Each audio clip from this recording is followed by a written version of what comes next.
Happy Friday to everybody. My name's Kevin Bowen, and I'm starting a little weekly video that'll go on the website every Friday, kind of preview some of the big college basketball games that'll be happening on Saturday and Sunday, and take a look back at earlier games in the week that involve some ranked teams. So this will be the first one. Hope you guys enjoy it. Pretty much, we'll start off the ACC Big Ten Challenge. 6-5 Big Ten wins, second year in a row that they've won it after the ACC dominated the early part of it. Pretty much what I expected. The Big Ten definitely the favorite going into it. Duke winning last night over Michigan State. Kyrie Irving really is coming out party. Put himself right in the talk of National Player of the Year. No questions asked. 31 points. Going up against great point guards in Corey Lucius and Kalen Lucas and those guys.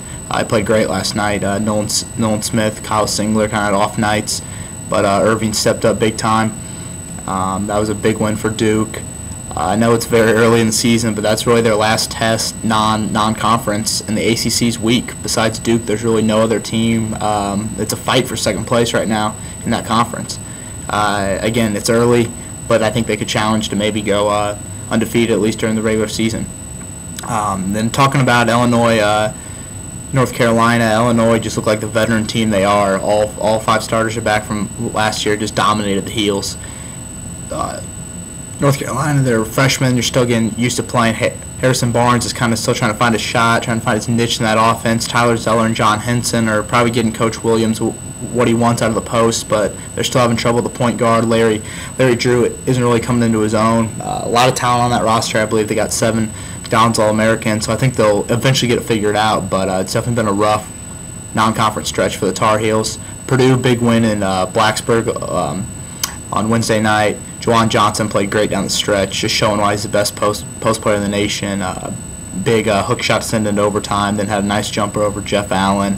E'Twaun Moore kind of struggled. He had a huge shot, though. They were down 50-46, about a minute 30 to go, right in front of the Boiler bench. A big shot for E'Twaun there. And then in overtime, Purdue got stops when they needed it. Malcolm Delaney, who's pretty much everybody's pick, All-American team, ACC teams. He was shut down. Kelsey Barlow did a great job on him on the last possession of regulation and of overtime. So a big win for Purdue. They needed that coming off the loss to Richmond, and the fact that Alabama probably isn't going to be a big quality win for them come Saturday. They needed a non-conference road win. They got it. IU, I thought they showed some heart in the second half. Again, I think in your third year of the Tom Crean era, it's time to move away from moral victories, but this is kind of a moral victory in a way. You know, they were down big in the first half. They weathered the storm. They came back. A great start of the second half with Creek hitting the 3 and Christian Watford getting and 1. The closest that they cut it was 1, and they just couldn't get a stop. I thought Crean should have come out of the zone a little earlier. Boston College is getting some open looks. Reggie Jackson's a great guard, a great scorer. Nico Harris hit some big threes for him too. And Boston College, every time they needed a big bucket, they either got an offensive rebound or they hit a big 3. And IU just couldn't make plays down the stretch, which is big because IU plays a terrible non-conference slate. They got Kentucky next Saturday, which they obviously aren't going to win.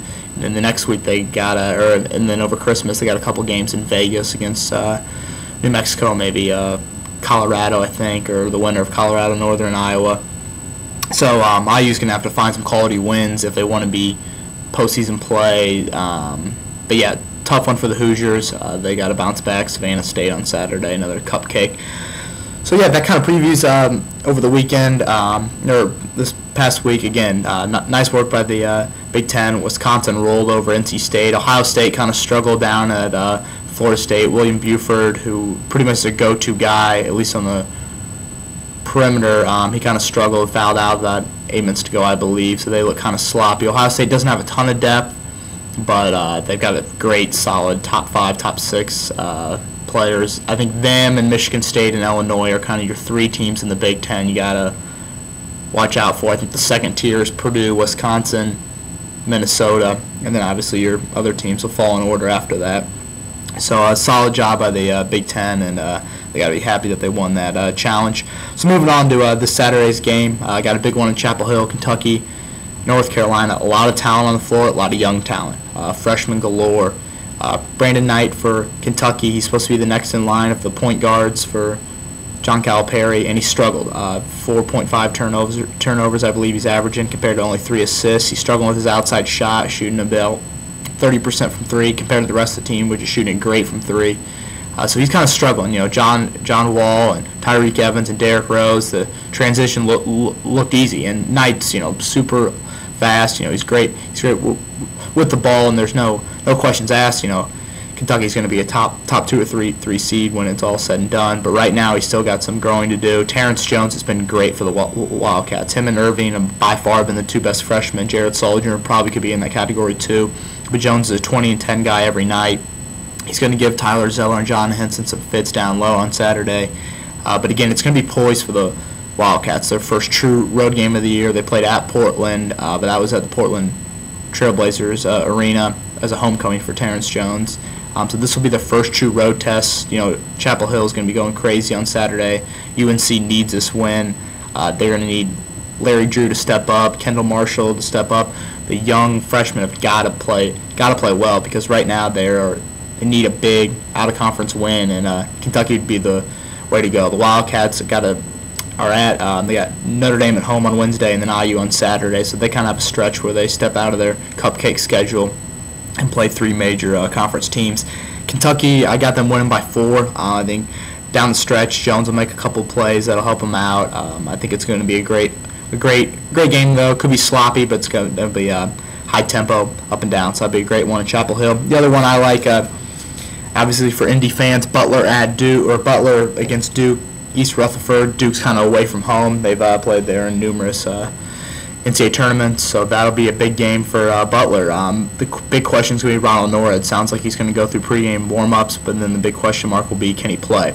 Butler needs their leader back. Evansville game, Butler just looks sloppy. When you're starting to walk on an Alex Anglin, you got some problems. And so they need Norad back. I think it'll take some pressure off Shelvin Mack. He won't have to handle the ball as much. He can come off screens and get his jumper going. Matt Howard's got to stay on the floor. The Plumlee brothers for Duke have really grown in year 2 and 3 in their program, in Coach K's program, and have played great. And so Howard has got to stay on the floor. Butler does not have quality depth in the front court. Their 4 position is by committee, and Kyle Marshall and Eric Fromm and Garrett Butcher and those guys. I like what Chase Segal and Zach Hahn and Sean Van Zandt are giving them in the backcourt, though. They're starting to hit some shots. Van Zandt can play great defense. They're going to need that because he's probably going to be matched up on Irving, depending on if Norad is healthy or not. So again, it's going to ask a lot for Butler to get it done. Definitely be a shock the world. It'd be a much bigger upset than it was last year. Butler's definitely missing Gordon Hayward, definitely missing versatility that Willie Veasley gave them.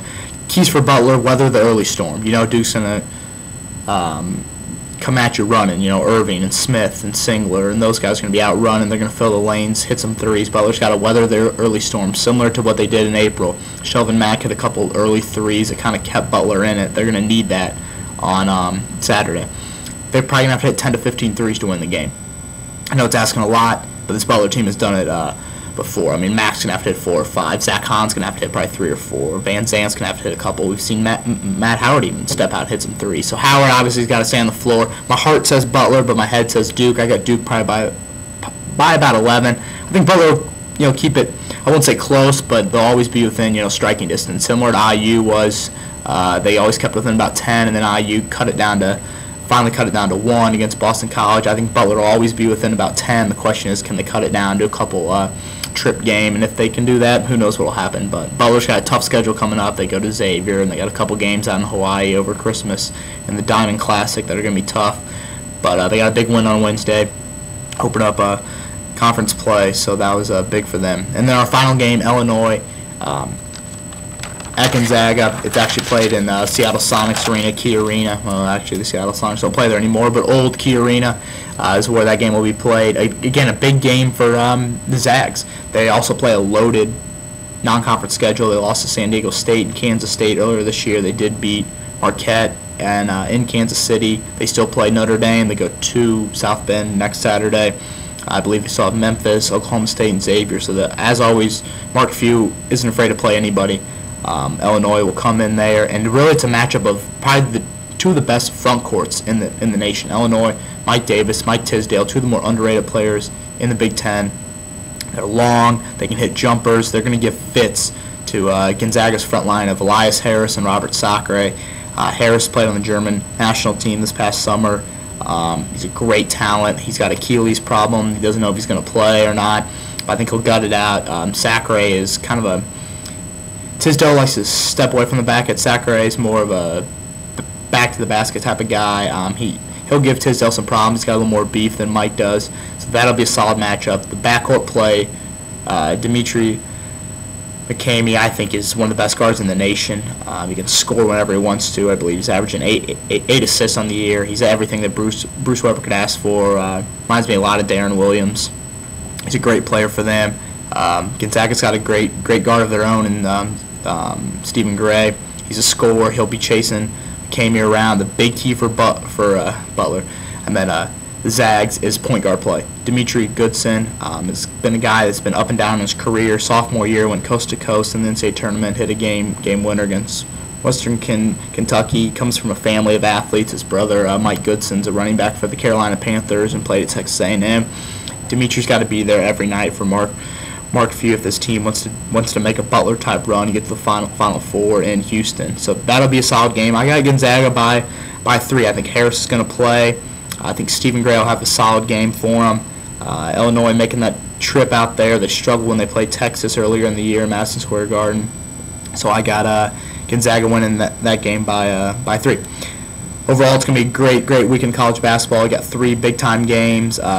Next week, we got some couple other big games that will definitely be fun to watch, and then we kind of take a break for a while until conference play picks up in the new year. So this is Kevin Bowen. Hope you guys enjoyed the video, and feel free to make your comments.